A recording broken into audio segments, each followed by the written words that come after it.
अब खान के आगे बार बार तीन तरह के मुज़ाकरात क्यों रखे जा रहे हैं कि जनाब आप हमारे साथ डील कर लें, क्योंकि हुकूमत को पता है कि यही तीन जो हमारे सवालात हैं, अगर हम मुज़ाकरात करते हैं तो ये जो सवालात हैं हम खान के आगे रखेंगे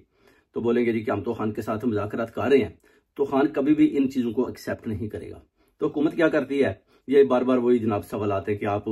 3 साल के लिए मुल्क से बाहर चले जाएं, या आप 3 साल के लिए खामोश हो जाएं, या आप जो है 9 मई पर माफ़ी मांग लें, 26वीं तरमीम पर उस पर आवाज़ बुलंद ना करें। यानी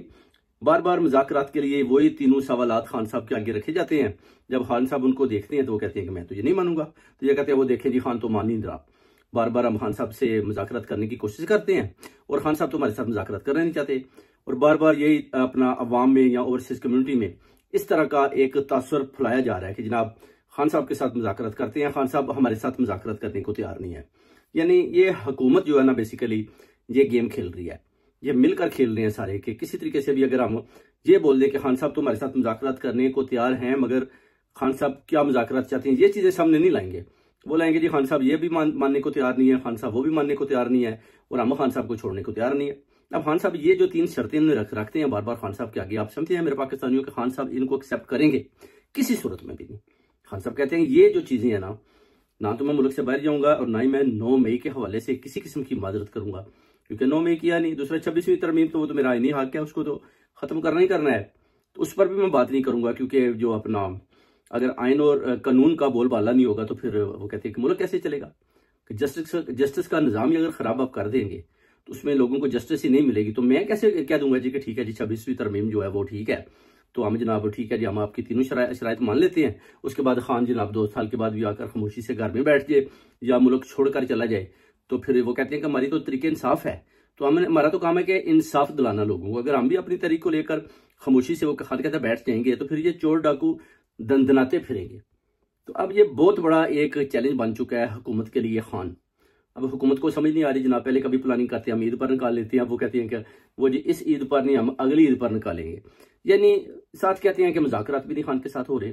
बाजी लिमा भी यही पैगाम देती है कि जनाब खान के आगे वही 3 सवाल बार बार रखे जाते हैं कि आप हमारी से शर्तें कबूल कर लें और 9 मई के हवाले से माफ़ी मांगे तो हम बाहर निकाल देते हैं। तो यानी ये एक बहुत बड़ी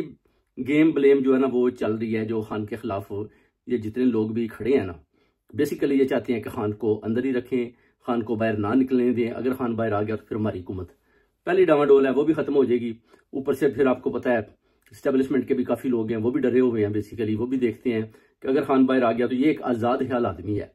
तो ये खामोश तो बैठेगा नहीं। अगर हम आपको बोलें जी कि आप खामोश हो जाएं, वो जैसे कहते हैं कि इमरान रियाज खान को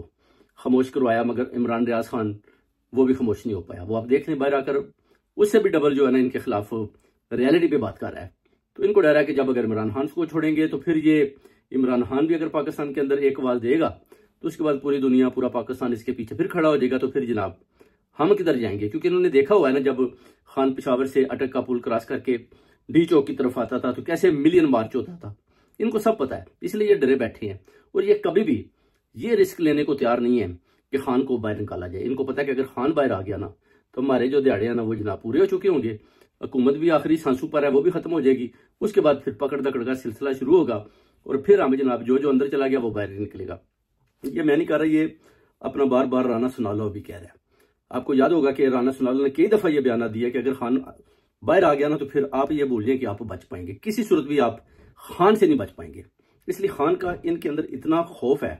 कि ये जितना भी माफिया ने थर थर कांपता है खान से कि जनाब खान से बचा लें, खान अगर बाहर आ गया तो हमारा क्या बनेगा। बार बार ये फील्ड मार्शल के जनाब जो जिन्होंने बनाया उसके पांव पड़ते हैं कि जनाब खान को अंदर रखें, खुदा के लिए खान को किसी तरीके के साथ भी खान को अंदर रहने दें। तो इसलिए इन्होंने खान को अगर बंद किया भी हो तब देखते हैं कितनी देर तक ये और खान को बंद करते हैं। इस ईद नहीं तो फिर अगली ईद पर खान तो डटा बैठा है, खान तो कहता है कि जनाब एक दिन तो निकलना है बाहर, कितनी देर ये हुकूमत सांसें लेगी, कितनी देर तक ये मुझे अंदर रख पाएंगे। अब देखते हैं